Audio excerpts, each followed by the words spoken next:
அனைவருக்கும் வணக்கம். நாம இப்ப பாக்கியலட்சுமி சீரியல்ல என்னெல்லாம் சுவாரஸ்யமான விஷயங்கள் நடக்குதுன்னு பார்க்கலாம் வாங்க. நம்ம கோபி ஒரு வழியா நம்ம ராதிகாவை சமாளிச்சிட்டோம். இதுக்கப்புறம் ராதிகாவால எந்த பிரச்சனையும் வராது அப்படின்னு சொல்லிட்டு கொஞ்சம் ரிலாக்ஸ்டா வராங்க. ராதிகா ஒரு பக்கம் கோபியோட போக்கே சுத்தமா சரியில்லை. அவர் என்ன நினைச்சுக்கிட்டு இருக்காரு, ஆஃபீஸ் அப்படின்னு சொன்னாலே ஒரு மாதிரி ரியாக்ட் பண்றாரு. எதுவாக இருந்தாலும் நம்ம இன்னைக்கு ஆஃபீஸில் போய் பார்த்தே ஆகணும், சுச்சுவேஷன் எப்படி இருக்குன்னு தெரிஞ்சுக்கணும் அப்படின்னு சொல்லிட்டு நம்ம ராதிகா ஒரு பக்கம் அவங்களோட ஆஃபீஸ்க்கு கிளம்பி போயிடுறாங்க.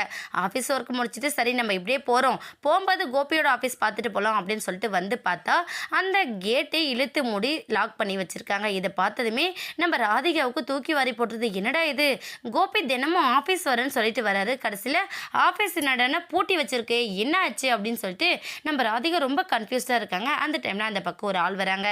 அதை பார்த்ததுமே நம்ம ராதிகா என்ன பண்ணாங்கன்னா, சார் இந்த ஜிசிஏ கன்சல்டன்சி என்னாச்சு, ஏன் மூடிக்கிட்டு இருக்கு அப்படின்னு சொல்லிட்டு அவங்க கேட்க, உடனே அம்மா இது ஏதோ ரொம்ப ப்ராப்ளம் போல இருக்கு, மூடியே 2-3 வாரம் ஆயிடுச்சு, சும்மா தான் இருக்கு அப்படின்ற விஷயத்த நம்ம ராதிகா கிட்ட சொல்லிடுறாங்க. இதை கேட்டதுமே ராதிகாவுக்கு இன்னும் ஷாக் ஆயிடுது. இந்த விஷயத்தால தான் கோபி அப்போ நம்ம பேசுறதெல்லாம் மழுப்பி பேசிக்கிட்டு இருக்காரா அப்படிங்கிற மாதிரி நம்ம ராதிகா யோசிச்சு, சரி இதுக்கப்புறம் இந்த விஷயத்த நம்ம சும்மா விடக்கூடாது, இமிடியேட்டாக நம்ம கோபிக்கு கால் பண்ணி கேட்கலாம் அப்படின்னு சொல்லிட்டு நம்ம கோபிக்கு அந்த ஸ்பாட்ல இருந்தே கால் பண்ணுறாங்க.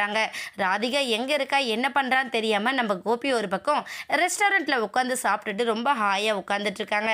உடனே ராதிகாவோட ஃபோன் பார்த்தோமே, என்னாச்சு பேபி எங்க இருக்கா அப்படின்னு சொல்லிட்டு நம்ம கோபி ரொம்ப சாதாரணமா பேச, உடனே நம்ம ராதிகா என்ன பண்றாங்கன்னா, நீங்க எங்க இருக்கீங்க, என்ன பண்ணிக்கிட்டு இருக்கீங்க ஆஃபீஸில் இல்லாத மாதிரி அப்படிங்கிற மாதிரி நம்ம ராதிகா கேட்க, நான் ஆஃபீஸில் தான் இருக்கேன் பேபி, என்ன பிரச்சனை அப்படின்னு சொல்லிட்டு நம்ம கோபி ஒரு பக்கம் சொல்ல, உடனே கோவப்பட்டு நான் இப்போ ஆஃபீஸ் முன்னாடி தான் இருக்கேன், எங்கே இருந்தாலும் வாங்க இமிடியேட்டா அப்படின்னு சொல்லிட்டு ஃபோனை கட் பண்ணிடுறாங்க நம்ம ராதிகா. இதனால கோபி ரொம்ப பயந்து போயிடுறாங்க. அச்சோச்சோ, நான் ராதிகாவுக்கு சொல்லிடலாம்னு நினச்சேன், ஆனால் கடைசி நேரத்தை வரையும் சொல்லாமல் போயிடுச்சு, இப்போ அவள் கண்டுபிடிச்சிட்டாலே என்ன ஆக போதோ தெரியல அப்படின்னு சொல்லிட்டு பதறி அடிச்சு போய் ஆஃபீஸ் முன்னாடி வராரு.